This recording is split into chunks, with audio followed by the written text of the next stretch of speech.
This program contains content that may not be suitable for viewers under the age of 18. Viewer discretion is advised.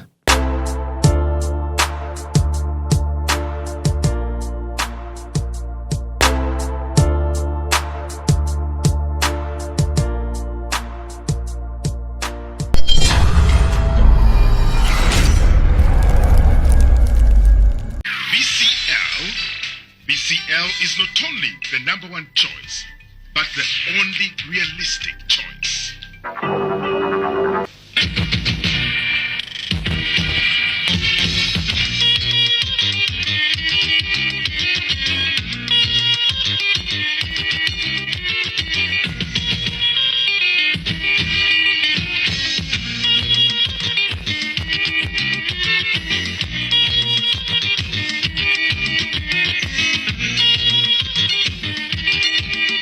That's life, MWATTU.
Na Uganda muwulire ekitabangawo bajjukira process ekutuusaako Irene Namatovu atuuse mu Kampala ku Serena Hotel nga 21 August musajja atuumye Strong Woman live okuyira emitwalo 10 VIP emitwalo 15 ku gate ate badi emitwalo 10 ate meza ya milioni 3 ticket zitundibwa ku Papa Sport ku George Color Solutions paka last makindye ne ku Serena Hotel wanyene Saturday nga 22 Bredo Hotel mukono ate ku Sunday nga 23 Madia Flame Masaka wonna omutwalo gumu VIP emitwalo 2 Irene Namatovu yasinga mu kyabaita authentic Uganda rhythms enkuba ya Afro pop egate ngoma ya wana n'ekidongo ono ya Afrima Award winner best female artist mu East Africa choreography ya Irene Namatovu screen stage n'amataala 21 August Serena Hotel mwana watu n'abamuwerekeddeko fogo kalempiza bimami bijje be strong woman ebikoze sente z'ekikazi twagala byana bya Scoba bimadulo kiwoza sente ziwawereza ku simu zabaddemu ekicupuli ky'etaano wereza endala twagidwa KCB Bank Newman's bakola obumpwati Victoria University Uniform Pepsi Mount Caleb International School Bualula Geneva Logistics Afro Mobile Nesanyuka TV. Many of you are in denial. So I'm here to tell you the signs that you should be on family planning. It is just May, but you've already taken 3 emergency pills. You're disrespecting the meaning of the word emergency, but for your life is your reproductive life is a crisis. How would you feel if everyone drove an ambulance? Another sign that relationship is still new. This is Kampala. Kampala people have a reception, welcome committee. They have a guest first. You first wait. Get on family planning because you see, you don't even know if the person snores. Okay, they look like they snore, but you don't know to what volume. So you need to slow down. It is just May. You've already had 3 pregnancy scares. Your reproductive health is a horror. You're holy at the end of every month. God, if you do this for me, I'll give you a surprise. Sweet Lord, it's me again. This time is the last Last. If you do this for me, I'll become a street preacher. Just get this thing, Cyanopress contraceptive. It is free in all government health facilities. It is also self-injectable, so fits in your busy schedule. Mostly you people of Soroti, Serere, Ngora, Kumi, Katakwi, Bukedea, Bukedea, Kabera Maido, Palisa, Manafwa, free in all government health facilities. Ruzungu kade Kasuku tujikole sawa namba Ruzungu. Ruzungu tugenda mu kujjera kutoka ntoko nimbuzi nyenkuno Ababura babaddi abakyala wale somwira manyembuto katonda ya chembuto genda weji waminge yabaweereza buno bukeeke obutini singa babu mutwale bamusonseka mukamwa bwonna n'abufulumiza mu nnyindo kibwa alina guno omuggo gwa musa wayitista biblia mu detergent waliwo wanangalie munda y'akasajja kasendi kalimba bannange esendi bannange.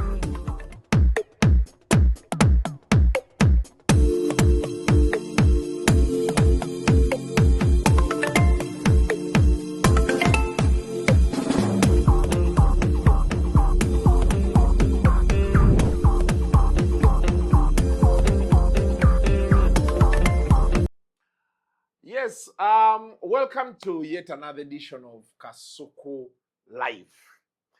Today's edition is special. Egena kuba mixture ya Ruzungu no Luganda. Yes, naye edition ene eri special lwaki. It's one of those interviews I've always loved to do. Na njagala zikola. Naye nga I don't know why it has not happened. So olunaku olwaleero ndine Mr. Sam Bagenda. Abasinga bamanyi nga Dr. Bossa. Sebo. Nyonyonyo. You are welcome. Mujebale. Tukwaniriza sebo. Yes. Ku Kasuku Live. Kasuku Live. Mbadde nkulaba. My wife kwagala nyonyonyo. A following nyonyonyo. Oh. Tukutumiddeko mukyala Bossa. Mukyala Bagenda. Tabeera mukyala Bossa. Nze nkubuulira erinnya lya Bossa. Yona likkiriza. Nilitambulire ddala kubanga ne ba relatives bange nabo bakuyita Bossa. Bakuyita Bossa. Kwegamba abendiga babeeka engeri gye ba mpandiika mu bitabo byabwe nabo banteekemu. Bossa babeera bandiga. Waliwo kye bayita dio gundi. Your citizenship. Dual clanship. Tekisoboka dual clanship. Tekisoboka kubaawo. Now, Dr. Bossa is celebrating 41 years. 41 years in the industry. In the performing industry. Performing arts. Recently, nakulabanga ku Serena ng'oyimba. Yes, and I was like, wow, this guy can also sing. Nera wakati mwe mukyayimba not see. Music, the sulfurs. The sulfurs, yes. Mukyayimba amaloboozi. Tomuli ku pesi ya fene. Yo man, what's up man? I gotta get you man. I gotta shit man. Follow the man. Biamu ekidonga awo. Tekera akawo ndiokente. Nasumulula. Yeah. Tukyagendera ku biri bye twakuliramu. For me, one of the reasons why this interview may be a bit personal for me, growing up, naina privilege. I know most people will be like, hey, chibichi, but growing up, fetwaina TV. Atenze sala bakoko black and white. Na labida ko colored. Are you serious? Uboli mutonyo just. I don't know, but nakula tulaba colored TV. It was a Sony. Mzee waffe mama nge yagende Dubai on one of those trips na agireeta. Okay. I remember twainako ya boxi but tetwagiraba kugenda wala nnyo. So my memories are so sharp with the color TV. Yeah, that we had. Nenga nayo ya kibina. Bagiteeka ku kagondi kukabeera nga kameeza kaliko obupiira wansi. So ne bagivuga negenda mu kisenge ekiro. Tumaze olaba. Then after some time mwali bagaggamu kubanga kati abaalina ngeezo nga be balinamuko ezifaanana bwe zityo nga batateekako wala bateekangako akapiira aka rainbow colors neyefuulafuulamu ng'eya colored. Walinga wakapiira waliwo nga baka connecting amabega nga baka screen kwennyini bwe kati nga kati nga kalina those rainbow colors. Akapiira as in like a screen A thing screen, like this. kati nga wakakonektingako kati nga kakuwa certain gundi similarity ya gundi ya colored naye nga of course tekakugamba nti kakulaga nti yali abadde amadde ddala bwekiti naye wali ng'olaba something close to color. That is what people had abagaggamuuko abali ate abasumuseemuuko naye abalala were comfortable with their black and white. So those days, why I say this personal to me, because I used to watch you. Originally, there is a guy I loved a lot in the Ebonies. Bali bamuita Katende. Uncle Dick. Paul Katende, yes. He had Dick. The late, yes. So the reason why I liked him was because I'm Katende, and he was also Katende. Yes. Wow. Kati nga kyemwagalako nnyo. Kalate nga nina muganda wange akwagala nnyo kuba ye bagenda. Namuganda nge brand bagenda. That was unique. Okitegedde kati nga ate akwagala nnyo. But as time went on, we falling out. No, we all fell for you. Because you were, you know how you used to act in, those dramas. Then unfortunately, Katenda Nafa. So but anyway, by the time he died, we had moved back. Did he die around 98? 98, yes. Yes, around 98. Our WBS yes.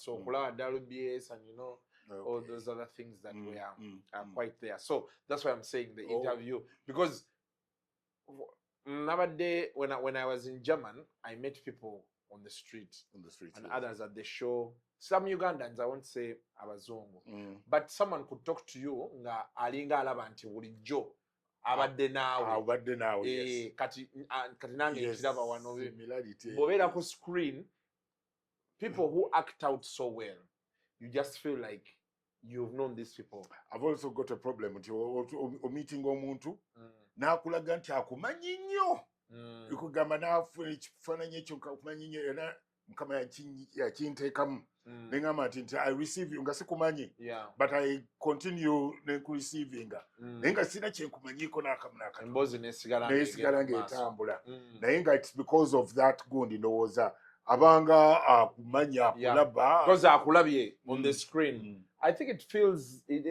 people feel like, and sometimes it passes off nga kamanyiro, but then you tend to realize, well, it is what it is. Yes. Because I met people say, "Gwe Kasuku kati bichi kati ngomuntu atandikirawo emboozi." You need to learn that. Obwomu bwange ne bukomyawo mangu nti man bana antu bakulaba buli lunaku.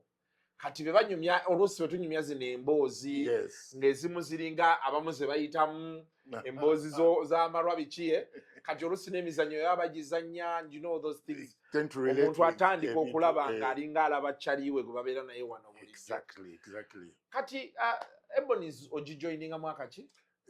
Ebonies na joininga mu 86 agwa 86 makati. Okay. Yes, 1986. How are you, sir? I'm good. I have to greet you again. There's something I want to say, but it may sound weird. Just feel like free. 86 I was not born. You are not born. I was not born. 86. Yes. So you've been at one job for 40 years. 40 years, yeah. Wow. We have to celebrate. 40 years. We have to celebrate. Do you onywa mwenge? Onywa mwenge. Nywako. Omwana yandigeze wa inatretirayo bereya netuginywa. Netuginywa. Yeah, to that effect. Because oyogedde ddala nga the late gundi bweyayogeranga late Mose radio.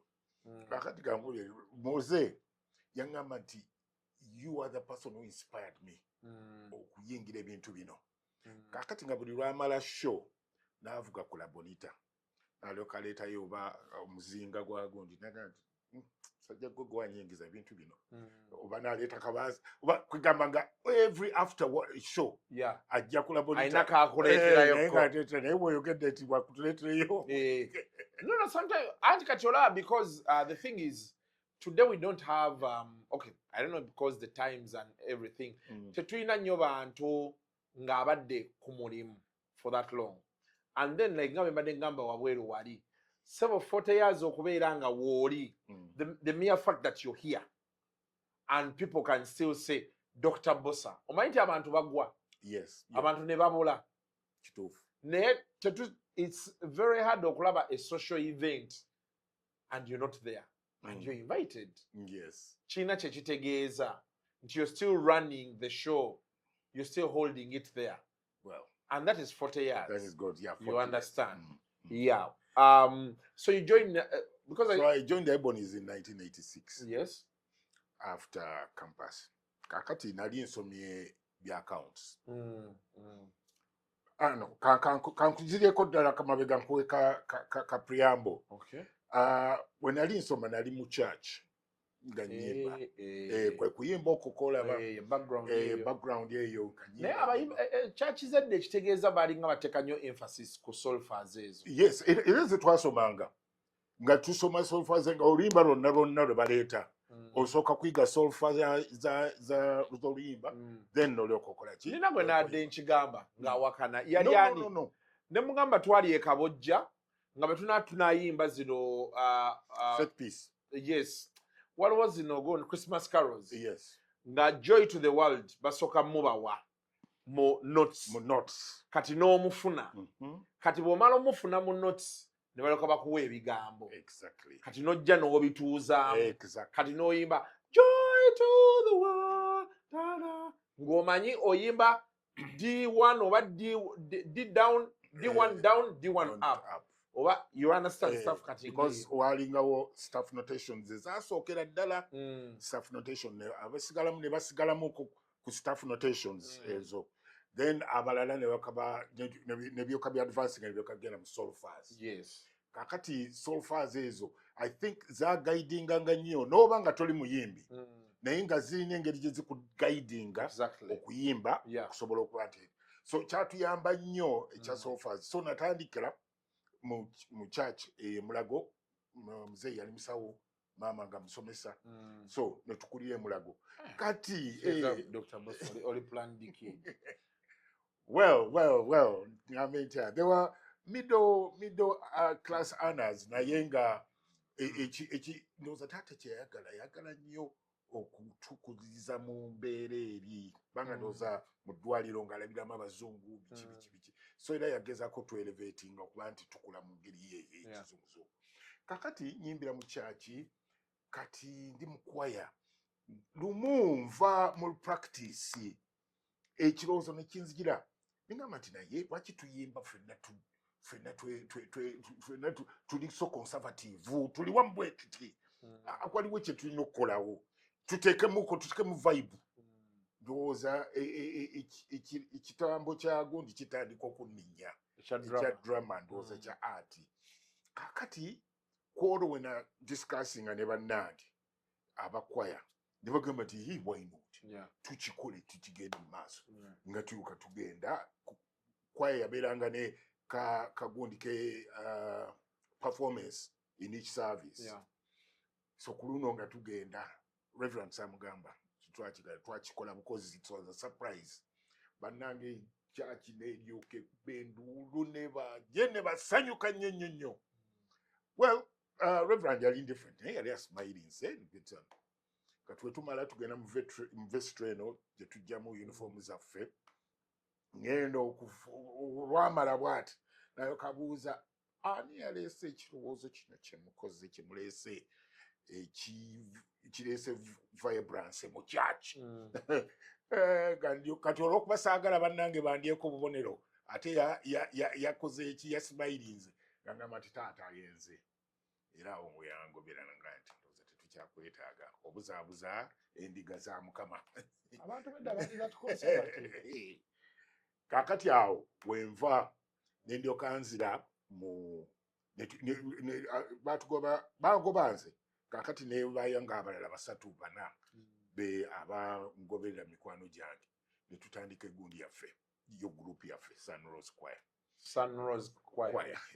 Okay. Kakati awo ne tutandika okuyimba tukati ffe ate tukyusizza tutukoze kweka ffe bamu abatandika okuteeka ebigundi that gestures mu nnyimba nga tuzizire mu za church. Kakati abantu nga batwagala. So it was one day nali twali tulina show gye tukoze nga batuyiseeyo katwe ba Ebonies nabo ne babeerayo happening okubeerayo Jimmy Katumba and so on. Jimmy Katumba at the time yali Jimmy Katumba and Ebonies. Katumba with Ebonies bwe bandaba bwe bati ne bagamba ndowooza nti ono omwami alabika alina potential. So that's how they approached me. So at the time, but Ebonies body that big? Ebonies yali big right from we atandikira ddala from 1977. That is when Ebonies was founded by Owekitiibwa Wakatende. Kakati ne hitinga gundi nnyo nze nali P7 by then. Kakati ne negomba nnyo eddoboozi lya Jimmy. In fact nze eddoboozi yange okubreakinga is because nali ngeegenya nnyo Jimmy. Mwagadde nnyo nga falling in love with his voice. And so afterwards nembivaako neyongera kusoma bikinga simanyi naye destiny nga era bagamba laba ate we bansanga nga ndi ku campus ate mali nyimba and so on kati ate ne bayoka. So again kuyimba wali oyimba nga Jimmy. Now you meet the Jimmy in person. I meet the Jimmy in person. How was this guy like Jimmy Katumba? Jimmy Katumba, one, he's a guy that voice will never get. That sweet big voice. It was kwanga you get a big voice, not only sweetness. That is what Jimmy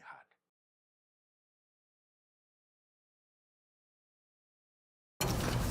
So, your late father left it all to Chelsea.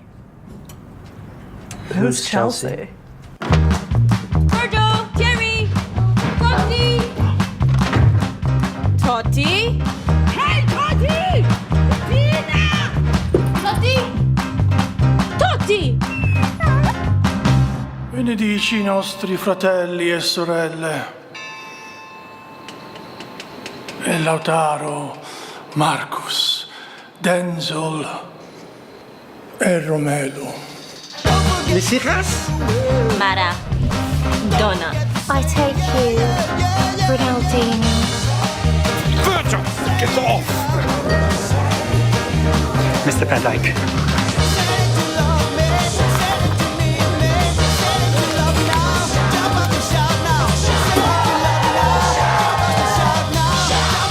È finita.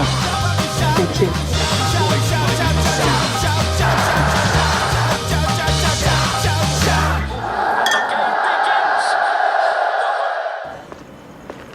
Chelsea, where are you?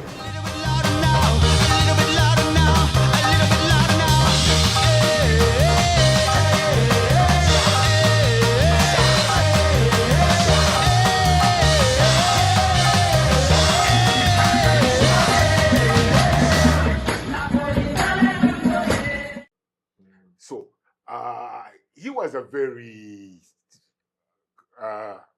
receptive person. Teyali mu mbeera kubanga wenatuuka wenayingira the Ebonies kati awo nga accepting nze maze kati awo nalina okusalawo nga zize nga agambye nti jangu to get together tubeko kye tukola. He's the one who talked to you personally? Yes, he came, talked to me, then I introducing Owekitiibwa Wakatende. Wow. And Owekitiibwa Wakatende, I was very lucky. Nanjagalirawo. So in a space of like 2 days, you meet your idol. I meet my idol, Jimmy Katumba. Then talks to you. Talks to me. Then you meet. Then I meet Mr. Katende. Yes. But what Mr. Katende was that heavy still? Very, very, very heavy because he was the best lawyer. By then, he was the best lawyer in the country. He's been like that all this time. Yes. That guy has been around money for all that while. Like from the 70s up to now. From the 70s up to now. Wow. From the 70s up to now. So, Nalioka, we're introducing Nengamba Katiawo. Nasoka Nengamba because there it was full time. It was going to be full time. Yeah. Nengamba Tinayatin Somier into the no. I'm saying Bagambi Intia. De paka gun. Kati nkoze ntya nengenda ne sharing, they didn't like it at first. But I reasoned it out. The accountants banji. Ate no, but artists nga tuchali now that is 86 hours. But accountants banji na ye abayimbi tebali nnyo. Why don't I venture in this? That is what my mind. Let me venture in this. So I accepted. Nojja. Nenzija netutandika okukola kati. Naye kye mbadde njagala okuleeta nti ne Jimmy, because Jimmy we almost had the same voice. Yandisobodde okugamba nti the guy. Tajja and so on. But he supported me, invited me, supported me. So never welcoming in the Ebonies. Very well. Or just for clarity or to refresh people's minds, some of Jimmy Katumba's songs, poem, some of his songs. Well, hey, right now? Yes. Just kapera katinitini. They are Jimmy Katumba is like I've had naika chorose nyimba ze maradu ulida kakati reversing okwagala people reversing of falling in love. Twalina omukwano ne gufa mazima omukwano muzibu kubana kwagala ganna kwesiga twalina omukwano ne gufa. Kakati abawala we basinga okufiira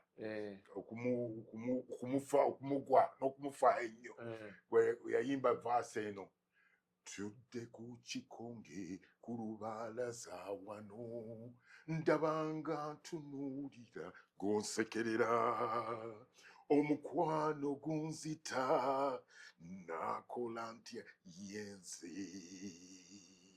nasooka nasirikamu abawala ne bagwa ekyenagata byakatandika kati n'alyoka awamala okusirikiramu nayo kaka nodaddi nempona ennaku palampalampala twalina omukwano bonna nga bagwa bugweno oba maama wange yaliwo ebisinga oyinza osanga awo yasangira muzeeyi wange awo mu Jimmy Katumba. Kakati olwo lwakwata. Yeah, that was a big jam. Twalina omukwano ne gufa. Yes, balwagala nnyo.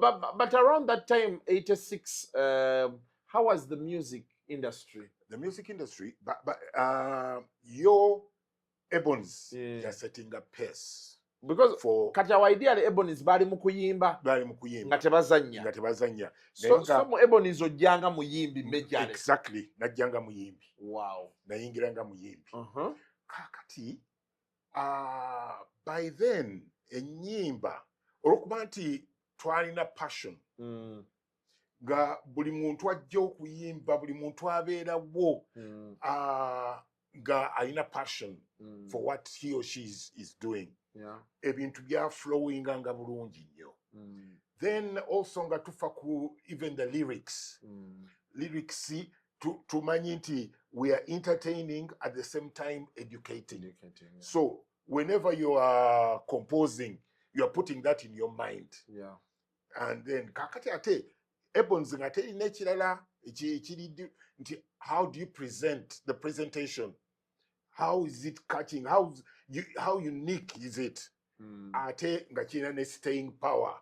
Abantu bakyagale bongera okwagala okujja okulaba show and so and so forth. Ako ka element owekitibwa Katende yakalina era ye yateranga okutunula nti okay muyimbye naye kakati kiki ekyenjawulo kyemwongerako bakimukoze okuva ku byabalala byonna and so on. So Ebonies neryoke standing out because of that. They standing out so much because of that. But that time era bali Lubaga wano. Bali Lubaga. Kweboni village. Kweboni village. Era nga rehearsals tuzikolera awo era ku Eboni village yalinga awo. Yes. So who are some of the members of Head Mujukira? Benzjukira then twalina Jimmy Katumba, Stella Nanteza yayimba emitima egirwadde okwagala wawe jikunganira ani amanyiyo mumwe kwate lugudo ki jagala la la la la la la la la ye oyo kakati yalingayo twalina ne Nachimuli Joy Nachimuli yayimbanga ene basa yali basa jenesiga yali yes kati kwaliko ne manager bamuyitanga Peter Luanga. He was a composer. He was a very good composer. The guy who spotted glasses. Peter Luanga, aha. Oyo. Yes, omujukira bulungi. Ale laina cha kufanana mu wenkulaba bwenti. Nenda bamu Peter Peter Luanga. He was very bright. Very bright man. So he was the manager. Okay. Twaina Fred Kunya. Fred Kunya oyo ye yali unique. Nga ina malobozi. He had a voice as well. So, everyone's trying a cream. Yeah. You were at the top at that time. Yes. But you also recorded songs? No, Auntie, try to the recording, yes. Try the recording, anga. At if you again, Nadi Kumayinja, Nairobi, Nairobi, on Gondi. So, a Mayinja J. Gali, a Mayinja J. Gali, try recording, even cassettes. So, we'll. I think I to be a Ebo Studio. Ebo Studio. Twajitanga Ebo Studio. Ebo Stad, rather. Ebo Stad, nga motu recording gira, then they talk to distributing distribution yafe very well. Yes. So so that is how the Ebonies was. Nga etambulira tutambulira ku music. Drama yali accompanying abo companies. Nayenga it was basically music. Yetwakolanga.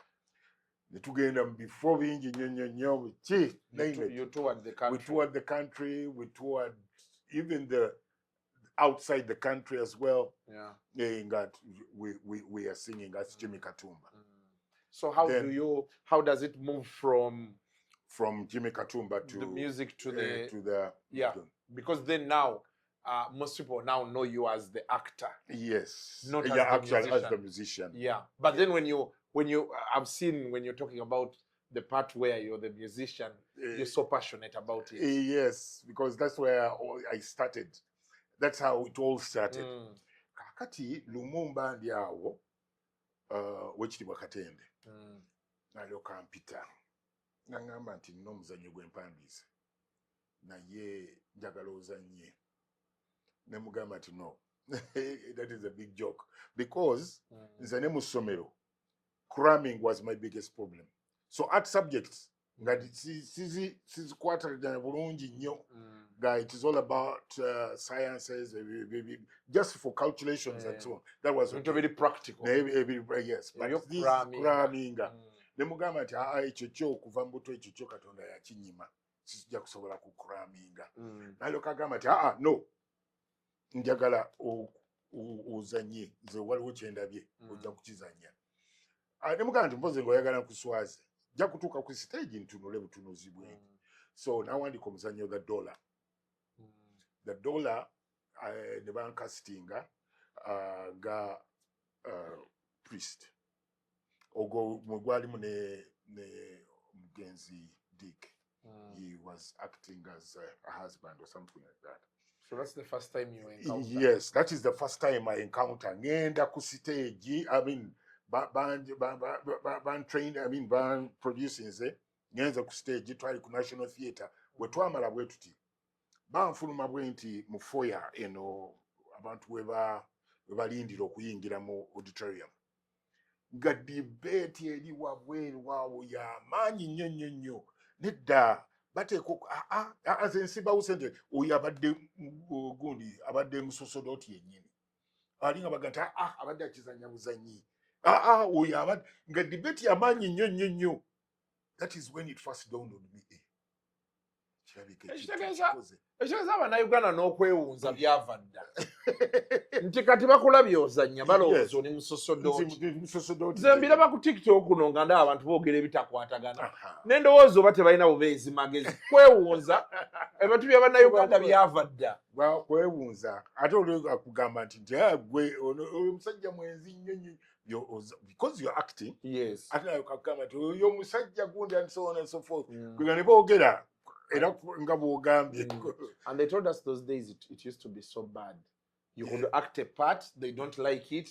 Ne bakuba obucupa olusi ne ku street ne bakuharasinga. Bankuba twali ebisoga eno Kamuli. They attacked me physically on stage. On stage, yes. Era ndowooza singa abantu tebandabuukirira manguko nalifunye naye era nafunako ebisuno ebiki ugundi nga ndi ku stage ekike Kamuli. Yeah, abantu bakiteekenganga so good, so personal. But on the other hand, during that time, twa acting with a lot of passion. So to one extent, ekintu kirabika ng'omuntu akirabanga ekiri so real. Kwegamba twayingira nnyo mu character okusinga kati ennaku zino obwo tukuyitayitamuko njagala malirize bampe akasente kange ngende. For example, in one of, I think it was BIBAAWO, where you had Kakinda Dagara Man. Yeah, that's like what. The guy could look so mysterious. Yes. You just see him on the screen, not ya. Exactly. The way he used to do his things, you'd feel like the guy is a witch. Exactly. For real. And that is passion. It is passion that brings out all that. Joe Muntu. Oyingira mu character rockman to ekintu kyokola okyagala oyingira mu character n'ojambalira ddala bulungi nnyo. So that is what happened. So people bali wabweru, yes, that is why era bagana nga amacupa oba bagana munda mugondi nti omuntu ajja becoming emotional akolewo ekikyamu awo and so on. So that's what happened. That is how you began there. So you do the first so I play? went, yes. So I went in the first play. Then that is when I noticed, usanga solo kuchikola. So nityoka tugenda gwokubiri gwali nga yali the inspector. I was acting as a doctor, actually oba doctor butandikirizaawo. I was acting as a lame doctor, and to a certain extent people thought I was really lame. Then we went on emizanyo kati nagenda nkawandika emizanyo mpola music agenda amuta banga yalabanga kino kitandise nakyo okukola ki okutambula nkyoka kigenda tugenda kakati wekyatuuka time yajja nga abayindi baagala okutwala Bat Valley because twalina Theatre Excelsior kati now the Bat Valley kati eyo Bat Valley abayindi nga baagala kugitwala so nga bagitujjako so netyoka tugamba nti okay kakati ati katugende ku TV so netyo kakati omukulu oyo naloka wandiko that's life MWATTU. That's which year? Which year is that? That was 1993. So that's life MWATTU ran for how many years? You can calculate. We did 850 episodes. Wow. 850 episodes. 850. Yes, 50 episodes. Those. So that's life MWATTU yakusambira akaji. Kati yasamba akaji. But that's life MWATTU mwali Dr. Bossa. When I did Dr. Bossa. Go wali. Naye kati nga ndaba engeri gyamubonyabonyamu ono omukyala Vicky. Kati nze nga nnyo omukyala wange munnakyalo namujja Kiboga nabweteme. Kakati natuuka ekiseera ne mugamba nti naye Dick okubonaabona n'ono omuwala kiki nnyo. Gira tugende e Kiboga tufuneyo omuwala ajje. But why was it Kiboga of all places? By then we were looking at a name. Twali tunoonya name y'ekyalo ekiri ddala kiri remote. So Kibuga was that remote those by days? then, yes. So ekirinnya ne litugira nga Kibuga. So ne tulyoka tugenda, so that's why we put Nakawunde. Ne tugenda ne tufunayo Nakawunde we twagenda we nakola research yange ne ndyoka ngenda olwokuba nti nange nali born mu Kibuga kati that is in the play. Yeah. So Chanyangu yogena family ne nsabayo omuwala Nakawunde ne mukwasa muganda wange Dick.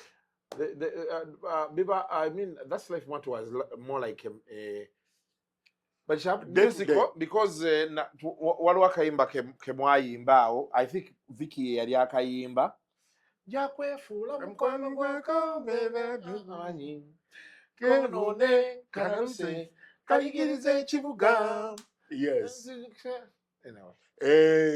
Yes. Yeah. We used to era twateekangamu omanyi I go back to Owekitiibwa. He's a guy eyatunuuliranga nagamba nti nga alina that insight oba nti omanya n'ogamba nti kakati guno omuzannyo gutambuddeko bwe guti kataata tikuteekeko bwe tuti ng'amanya engeri y'entambula ya production engeri gye so bwe yaleetanga n'agamba nti naye kakati awo tuteekawo akayimba ke kaba ka advancing omuzannyo ka enhancing omuzannyo kugende mu maaso then ate ne kyoka tugenda ku gundi ku dialogue. So we used to spice in some music okwongera oku enhancing progress y'omuzannyo. Yeah, that's right. Kana That's Life Matter kana akayimba ani akakola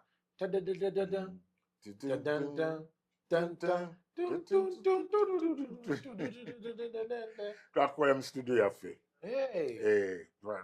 Trying studio yaffe mu awo ku Ebony Village.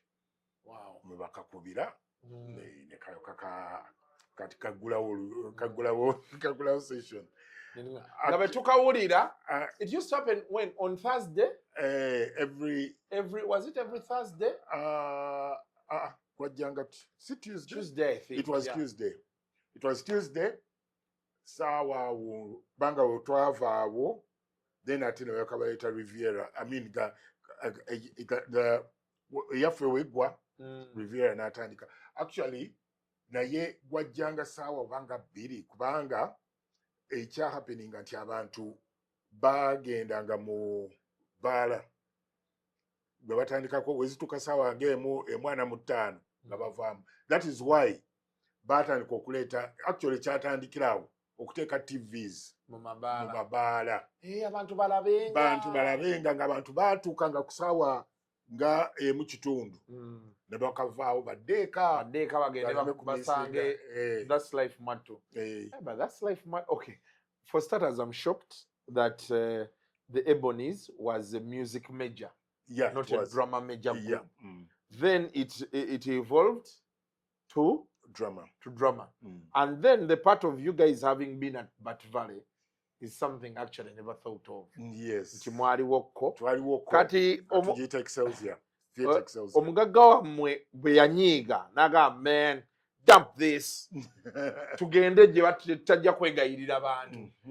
But the guy must have been so loaded doing that production those days. Those productions those days, and because mwali ku tips. He had a lot of passion for this thing. Yeah, I understand the passion is there, but the money, you guys botunulizi recently ko TikTok bakomyawo akayimba ka intro.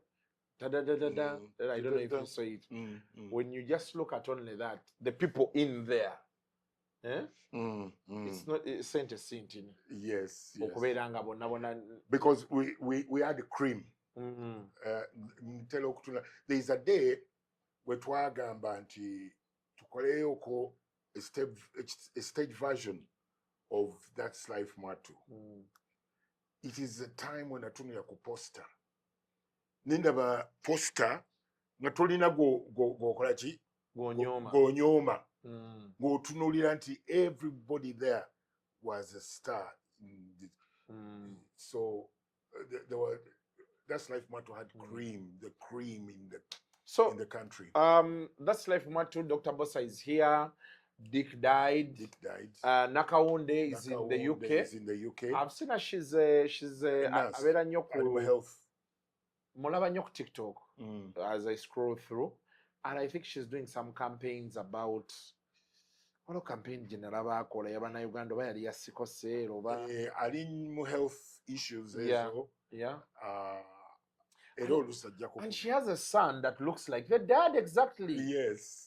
Nalaba mutabani we, and I'm like, it's so possible mu bulamu osolo zala omwana afaananira ddala someone like you. So banga, that is kwera kwe tutunuulira ne tulaba. So don't you look at him and you're like, yes, this guy. Because Dick and I were so close. So you look at him, Nogama, and oh, this is. You were so close, like as in close. Yes, we're so close. I mean, abana tubatwala mu same school. We first discuss. So we were so close. But he seems to have been a soft-spoken guy. He was very soft-spoken.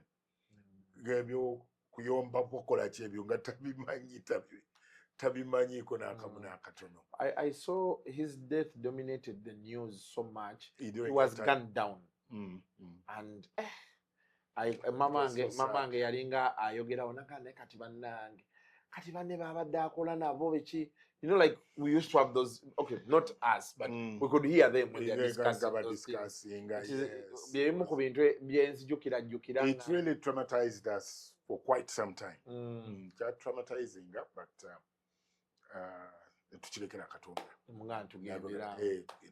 I understand. But at least there is now a photocopy of. Yes, there's a photocopy, and I really thank God for this. There is a photocopy. So Vicky Yadiwa. That woman was beautiful. Yes. Vicky Yadi Ali Boston. And Sabrina is also in US. In the US. Yeah, Sabrina Ali in US. Then we lost Mama Naka. Mama Wanaka Wunde, the matron. Matron Namayaj. Matron Namayaj. Ujukira wamba. Yeah. Yeah, we lost her. Yeah. Losing her. Your father. Lindo is there. Linda Chani. Lindo Jari. Ate ono Koporo. Koporo Kute Jari. Koporo Kute. Wali takubulawo. Jari bulungi. Even Olanya. Olanya naye mumanyi. Mulabako okola Bonita. Yes. Mulabanga ebiseera ebyo ndudde okujjayo. Yes. Wow. Yeah, nkyagezako okulaba baani abaali so. I think those were some of the big names. But when you sit back and think and you're like, wow, this is how far I've come. Doesn't it amaze you? It amazes me, and I thank God. I really thank God. In fact, that's one of the main reasons why I've called my Chivulu on the 29th. He's Dr. BBOSSA's Thanksgiving Bonanza. I just thank God. I have made it up to this time. And then I also want to ask my fans, my people, with your positive more energy, it keeps me pushing on. Yeah, going on. Yes, keeps me going on. Kati wano mumaze That's Life Mattu. You do another production, BIBAAWO.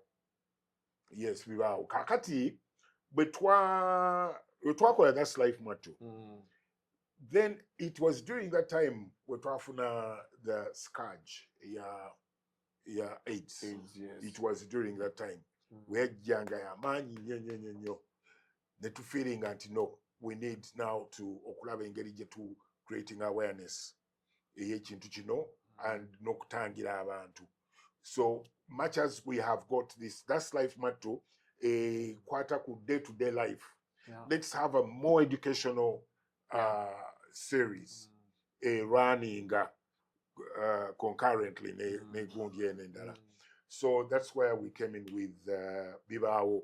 These things happen. Uganda Communications Commission UCC ekutusaka atakula bakunyoma olw'okwagala okugatta omutino ku music waffe obuwangwa naddala kadongo kamu n'okumugulira akatale ak'omulembe aka digital old is gold bakabikabi abagikuba nga 3 July ku Sheraton Gardens wano mu Kampala. Freddy Sebata, Dani Mugula, Matia Luyima, Miss Sarah Saga Mwenge, Kakumirizi, Wile Mukabya, Masias Warukaga, Freddy Sebare, Jaradi Chiwewa, Jigiri, Kasiwa Kapo, Harriet Sanyu, Nabitaka, Betty Nabulia, Aisha Nachito, Bonamu, atakula bakunyoma, okwinga shinje mtwalo 10 vyaipe mtwala bila temeze ya milioni 3. Sheraton Gardens asa tomorrow mu July, tutandika sawe mu yakawunge. Kati ngonovera wa, atakula bakunyoma. Kale munje tutakale tumekete senta, walidako balikoleza, ebyana bwe netuno lya nange netya figa kyekyo magnific scientific gwe weereza sente ekikigwe lwagidwa UCC Rosbom Afro Mobile n'esanyuka TV atolo ne bitegekebwa baluna promotions. And we brought in a number of people. Mwalimu ne DJ Berry wamuulirako. DJ Berry. You used to have guest appearances. Yes, we had guest appearances. BIBAAWO. Basically because we wanted to bring that awareness. Skaje yukati yaliwo and so on. So, but ate netwagala tukiteke mu setting y'essomero. Yeah. That school, that Midland Lugazi. It's not there. We just created it. It wasn't there. It wasn't there. We created it. Wow. Oh, I see. Nemboozi jetwalabanga yali ya EBONIES. Yes. Jetwali branding. Yes. Oh. But it was also a nice one. Yes. I think at the time twali tulina mmwe. Namukutte that's life MWATTU muina BIBAAWO nga running concurrent. Yes. At the time BIBAAWO, you were the headmaster. I was the headmaster. I remember that so well. Those olabye you much as you were young during that time. TV yaliwo nga ya kaladi agenda Kasuku mwalinamu Kasuku olimba Kasuku oli musajja mukulu banaye ndi musajja mukulu ekyo tetujja kijja mwalinamu wabanga walaba this life MWATTU BIBAAWO. But BIBAAWO went also to WBS, not so? Yeah, it went. Yeah. By then, first of all, it was only UTV. Then kati waleta BIBAAWO. I mean, we were take our gundi WBS. Ate netioka tugenda yoko. There was also another TV. Wala TV ndalene ya jao. Ne taking on, yes. Okuba nti kyali kisika viewership. Yeah. Engeri abantu gye baliganga kina engeri gye kisika viewership. Mugondi abantu towards people and so on. Yeah. So that's how I went and then really ended up in drama. In drama. The nerabira nebya music. Yeah. Actually, but I think we share like the same story. Nange benalinzi jamma wulire. My major was news writing and reporting. Kuwandiika. Then maybe kali nokuba ebifaananyi but not so much. Kati bentandika newsroom ate basooka kunziza mu bifaananyi. Nensooka nina omuzeeyi wange yagala n'agula ka kamera buno obutini bwe buti bugenda mu bwanda. Naye nga keebikkula so you could take a shot and you could see. Kati nga kukakola misana. Okay. Because nasooka covering politics. Kati nga politician okuba ekafaananyi tugenda. Kati ate ne banshiftinga. Mulishafo zaabwe ne bankanyuga ate mu bayimbi. Ne tutandika ng'okuwandiika n'okukuba ebifaananyi betutyo. Then along the way, then this came. Ate kinale ne kibeera kino kinfudde nnyo. Yes. It happens. It happens. Yeah. I think it's a calling. It's a calling. Yeah. It's a calling because engeri gye nava muntu yeebuuza engeri gye nava mu by'accounts bye nali nnyo ate nga nali mbyagala. Nasomanga nga bwe nsomesa n'okusomesa akaata kwa MCA nga nsomesa olwokuba nali mwagala nnyo accounts. But how it all ended up, nze kati ne bw'oŋŋamba nti ledger book yeeno sikyabimanyi byonna byonna byavaamu ne bigenda. Then I think more around the the early 2000s? Early Should we 2000s, say early 2000s? You went back to stage plays as yes. the Ebonies. Aha, yes. Went back to stage plays. Muko, these whole things. That's why Yes. to BIBAAWO. Nemukoma mu stage plays. Stage plays. Nemutandika tuwa emizannyo egiriko konodram akabobbo. Akasodokio. Mwayinanga emizannyo n'oleeta erinnya mu luzungu n'olikubaako oluganda wano. Ate nno earlier nga tukyalina Jimmy Katumba twalina ate ama Italian names titillatus, syncopation, exquisitus bwezito twaziyitanga. Kakati bwe tujja mu area ya drama nayo netyoka tutandika ate okuleetayoko just to stimulate people's good and so on, basically. And it worked so well. Yes, because I think did you guys really have like twin audience of Kuba? Somehow you guys were not throwing around everything at a time when olaba Afri talent yali yamanyi Diamonds ensemble yamanyi and mwaine chintu chamwe nga temuli in anybody's space. Yes. Nga erori up to now when someone wants to talk about the Ebonies, they just don't say the Ebonies by now we bakoma. Yes, I take it back to the founder OHT nti yalina gundi nga nengeri gyakitunula mugagamba nti I want something that is out of the ordinary. Kagamba ga buli kintu kyonna ayagala ekintu kiri out of the ordinary. Si nti bano bakikola na kino naye kiki kye tukoze ate abalala kye batakola. With perfection. And perfection. That nga kirina ne staying power. That is why twakolanga emizannyo gumu ne tukuteekako for 7 months. Gumu kuteekako for 7 months ng'abantu they come and watch ate ne tugutwala ne bitwala nga tutwala ebweru eyo. It has not been easy, by the way. Muntu ayinza okutunda n'agamba nti because we also had to nga tulina okugenda mu byalo eyo batwalako namwina vani ya mweriko VCA kati nga twagala okutwalira abantu ekyenjawulo kubanga technology nga tuteekamu ebyewuunyisa era yateranga okugamba nti bannange tuteeka akiyita wow ekintu ekyewuunyisa ekiri out of the ordinary. What's the wow factor? What's the wow factor in this? So, netubanga twagala okukitwalirako n'abantu ab'ebweru, so up country. So twatambula mu byalo. It has not been easy. I know. It has not been easy. With different experiences, mutuusa awamu awatali waliwo omwalo ogumu gwe twatuukako nga they don't have even washrooms naye nga bakolera mu sande omwo biki kwegamba it has been a real experience. But I think for you you've been more like the planned kid of art. When you listen to people like John Segawa, Katoro Bwamabe Mchibi, their stories have a lot of the gutters making it up here. But as you can see, your story moves from the accounting, the office, you came to the choir, then boom, we go, and yes, and then so kati ebizibu bya planned kids. Twagenda keyo ku mwalo nga teri toy naye nga waliyo omusenyu. I didn't know you'd take it there. But no, but which is okay because ideally we all could want our journeys to be that way. And maybe if it had been the hustle of these other people, you would have chosen to stay with the with the accounting and all of that. True. There's a time twali kalisizo nga bwe tumala womala show that webaka wenyini ku stage. There are some places ezitalimu na wakwebaka.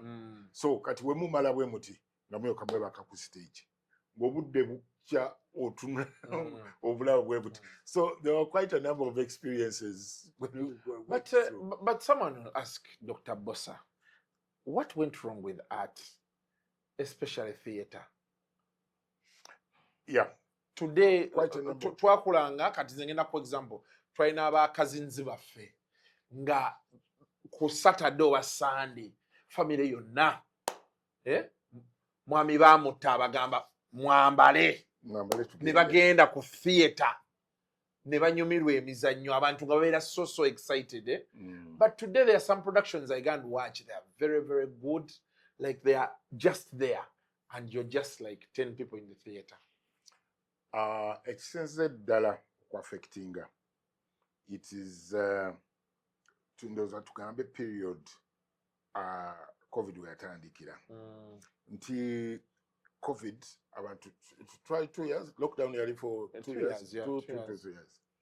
Kati abantu batuuka ekiseera nga omanyi oba naawe wakiyitamu nga webbirira mpolampola olwokuba nti oyagala okufulumako wabweru okusanyukako webbirira mpolampola waliwo akafunda nearby. You do that for 2 years. You realize nti wano sispendinga nnyo so kya affectinga nnyo nti abantu ba realizinga nti essanyu kati nsobola okulifuna wano. Alternatives. Yes, alternatives ezajja television oba ku gundi ebintu ne byoka bitandika okukola ki abantu ne batandika okuyiiya ebintu ebiyinza okusiba abantu awaka bisobola okumutwala awantu suspendinze kugenda yes. These village bars. Yes, all those things, the village bars and so on. So, ekyo kya affectinga kinene nnyo ti abantu kujja kongoli neri omukwano gwa art nnyo naye nga wabaddewo alternatives zino abantu ne bakendeera. But now with all the alternatives, for example, now we see Netflix is big. We have Prime Video. We have Ugandans who are trying to also do, some stuff. Yes. Don't you think now is the right time for you guys to go back to what used to be BIBAAWO, That's Life Matters? So you give us a production like that. Because one of the successes that actually, personally, that shocked me as a person who had watched you guys earlier, you guys came and did OMG. Nemuteka kubokedde and nze nawe engaging ebintu randomly obeera otudde awantu ogenda owulira abantu bawo kikako OMG people bakozesa slogan eziri mu mizannyo boogera ebintu then I'm like in my mind of minds I was like come on this guy's like bali mukikuba bwe bati oba kitegeera because after That's Life Matters BIBAAWO mwagenda almost full time stage. So I didn't expect nti mugenda kuja ne OMG atera mchikube. Yes. So much so that I had to cram oluyimba OMG. OMG. OMG. OMG. Amujja ne facing a muri baby na mujane mulabika kati nga muri bakulu. Yes. And people were glued, people were watching this stuff. So right now, don't you think is the time Modeo Mukole, not exactly OMG or BIBAAWO That's Life Matters, because now things have moved digital. Do you think we should be now doing those 850 productions? Yes. The very same. No. Something new. But something new in that that is very good. That is why we're talking. This is OMG to am closing. Let's talk to government to year. Tuli mufumbiro. Yeah. Together kuya. That is very true. However, we still need to push making sure nti abantu tubakomyawo mu theater. Manyi kane twagala tubakomyewo mu theater. We are doing both. We are not to be working but on. It is still. Is it still viable? Recently, muzannyo gwe mwalina ne former Miss Uganda. Yes, Nantumbwe. I saw it was one of those sold out shows you had, and I was like, But do you think theatre is viable? Kati, tocha, what we can do, what happens is that bring a one-off mu theatre. Tetucha sobola ku sustaining nnyo nti every week. That's how we. By the way, ochimanyi nti twakolanga olunaku olumu nga tukola ne shows 3 nga tujjuza saawa 4 saawa 8 ne saawa 1. It used to happen. Saawa 4 ez'okumakya twakolanga shows ne tukola ku saawa 8 ne tukola ku saawa 1. Yes, but one, because of generational gundi kati abaana IQs biki byonna bikyuse ate nembeera abantu okukyuka. We can no longer sustain that. I know. But what we can do, what you can do as artists, we can do a one-off. Netukama nti netugiranga bulungi ng'ekivulu kiranga, then nojja n'okikola n'okikuba n'ovaawo. Then netulyoka tugenda ku yo suggestion eyo nti kati tugende ku TV. Ku TV, because I've seen one of ngabe nagambye wali nzimu ku nsonga why really you're up there, and ninengeri gye nkulabamu is as we move to TikTok, you came to TikTok. Yes. You know? As we move to Facebook, you made it there. Let me tell you, I just could achibini. Echa TikTok. TikTok we atuuka. Nembagamba avuka nina muvuka wange Semagonja.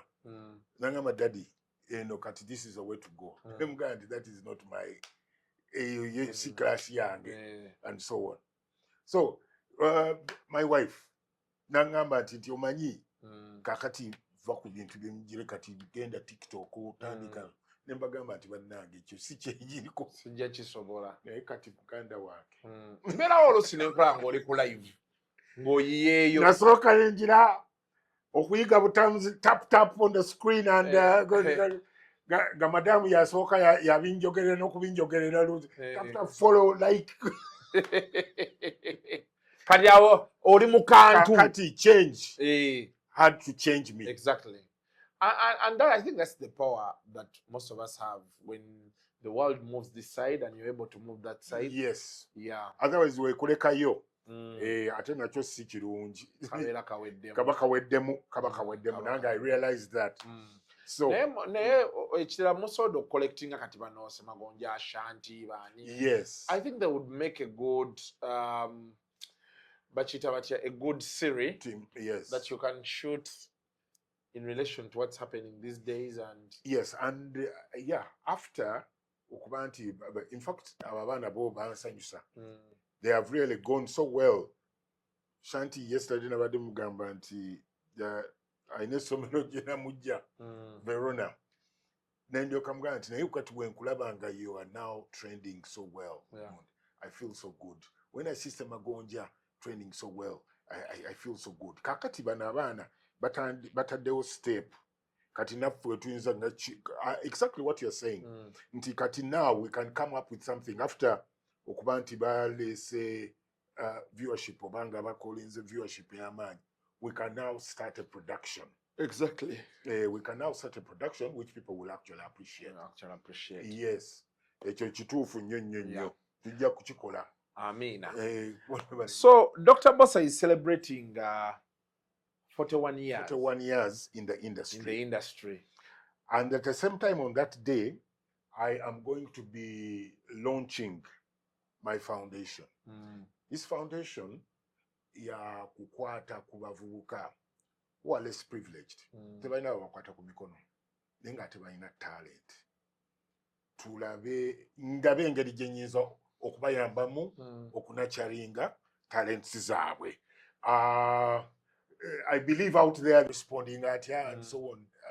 But I'm easy. I'm down to I try to be down to earth so that I can. No, the thing is the vibes we've had about EBONIES is like you guys are so strict. You just don't do things out of the blue, you know. So there's that cloud that comes and someone feels like sometimes we face it with interviews. But eventually when you meet someone, and for example, now you imagine, we've had this conversation, someone could feel like, well, Bossa talk about you know, and all those things, but you're so free. You're like, yeah, let's have this conversation. You talk about things. So like I told you, you guys are the planned kids of art. So You know, Kitegeera, one kitegeera. time nagamba ko Sandy, namga Sandy, I want us to talk about the ebonies. Because by nature them like kutoka and talk shit to by nature ko de nanga ha we tujja kwogerayo ka fact katini nga sikeko batusibe sajjo katende simu yangu linda ko katini Yes, I know. Katola, when you hear a statement like that from Sandy, you feel like okay, so maybe, but it's good to know that easy, there's nothing at all.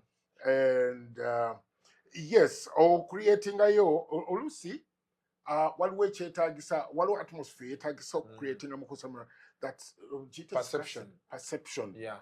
Yes, ate abantu baleme kumanyiira nnyo ate ekituufu. Manyi bajooga Abannayuganda abo boola bamanyiira obeeteekako mpola bamanyiira. So this submission zigenda kubeera wa? So Bakola, on the 29th, it's going to be a Saturday. Yes. 29th of August. Yes. At Theatre La Bonita. Yeah. That's where all roads will be leading on that day. And it is going to be, gates are going to be opened at 5 p.m. Entrance is how much? Entrance is 50,000 VIP. Okay. And 100,000 VVIP. Okay. Why am I saying VIP? Ordinary. But those people there, my fans, bambeereddewo at buli muntu yenna njagala ze mutwala as a very important person to me. Kati bwe mugamba nti ordinary nga mutwalidde nga ordinary kiba banga jevunyi. Yes. So 50,000 shillings goes for that's VIP. VVIP goes for 100,000. A table is 2 million. Naye zigenda zirabika nge running out. Waliwo gwe mpulidde nga akugamba nti muguleko table kabaya Kasuku onkamye nnyo ngulako emmeeza 3.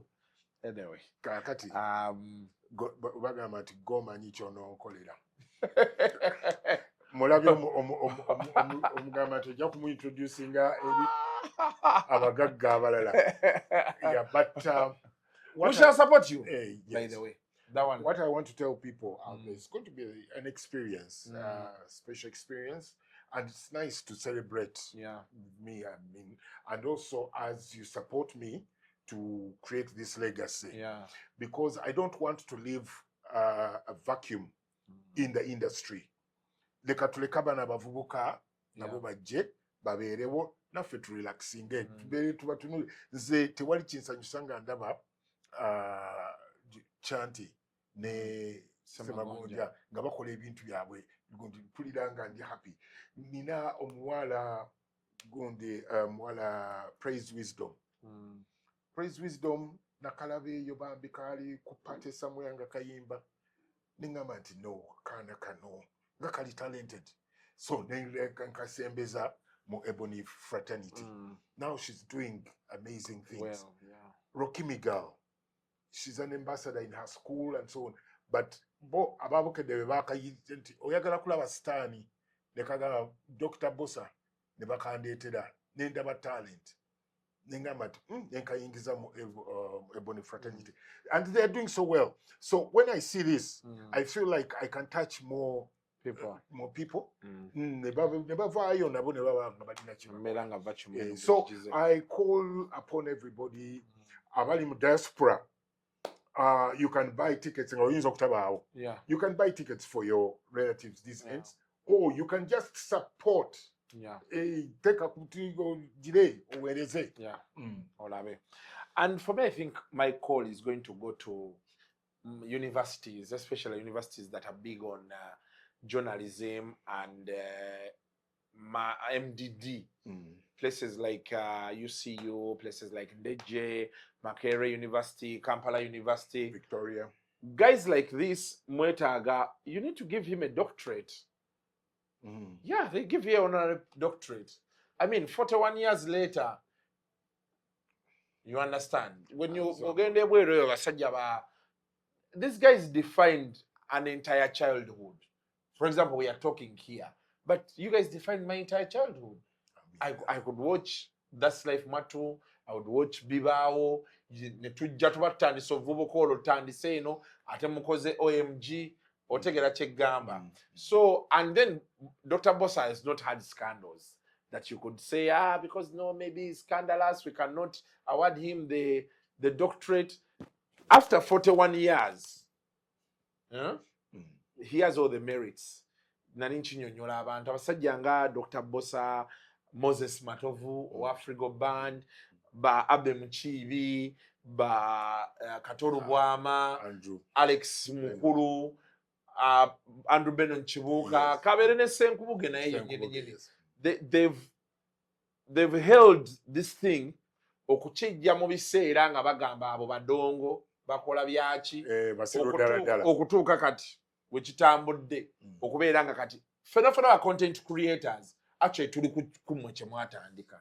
So I think universities the time is now. You know the procedures, the impact, actually merit season ezisinga, for example ozina so okitegedde era ne balayininga app wano abantu nga nti Dr. Bossa for your honorary PhD oba doctorate twagala otuleetere abantu 100 obayita buyisi nti banaye mujje wabweru wala bonita oli yena nga toyina n'omu wadde 10 najja ne bategeera. I think we need to begin recognizing guys like them tuleme kulinda nti bafudde ayitandike Dr. Bossa yakola nnyo baati n'ebisigale and he's actually even a member of the Rotary Club of Rubaga. Yes. Ochiraba. What's the praise you're putting on Rotary? Yes, I'm a Rotarian. I'm a Rotarian from the Rotary Club of Rubaga. Aba Rotary mujje muwagire Dr. Bossa. Hey, 29 August. The story is there. At least for me, I'm happy. Nze ngenda kuwagira era bwe nafuna sente ngenda kugulako emmeeza. Lwakintu kimu nti one, growing up, you're one of those people I liked a lot. Thank you. And now we've got to document at least part of your story. Thank you. You understand? So, you know, even my kids will know, hey, ono guy aberangawo nga daddy gwalabanga muto. So, you know, stuff like that. So it's always good. Muze mirundi yangamba nga naye tujje nkunyumizeemu emboozi yange ofune woogitereka. Unfortunately, agenda gatujimugiza.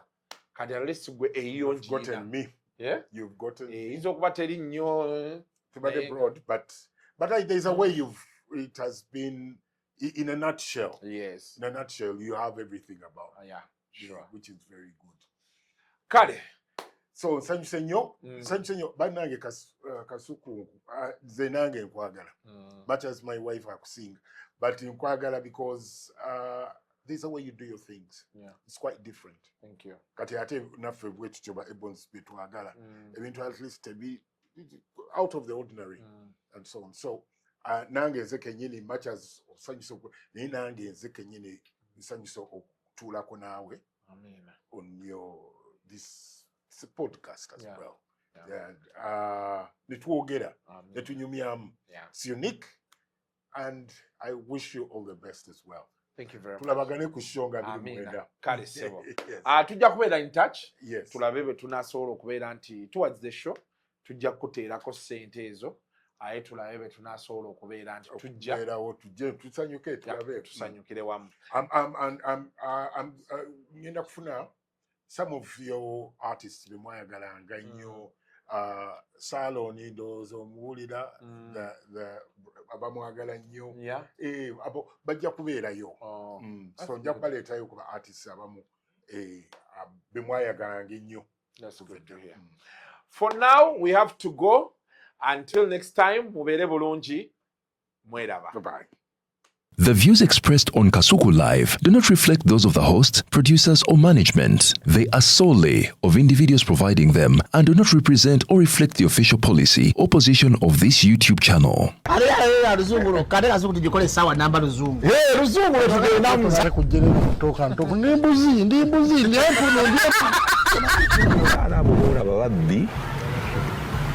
Abakyala wereso omuyomba enyembuto katonda yekyembuto genda wegiwaminge yabaweereza buno bukeeke obutini singa baabo omutwale bamusonseka mu kamwa bwonna n'abufulumiza mu nnyindo alina guno omuggo gwa Musa wayitisita bibya mu detergent waliwo wanangali ebola yakasajja kasendi kalimba bannange esendi bannange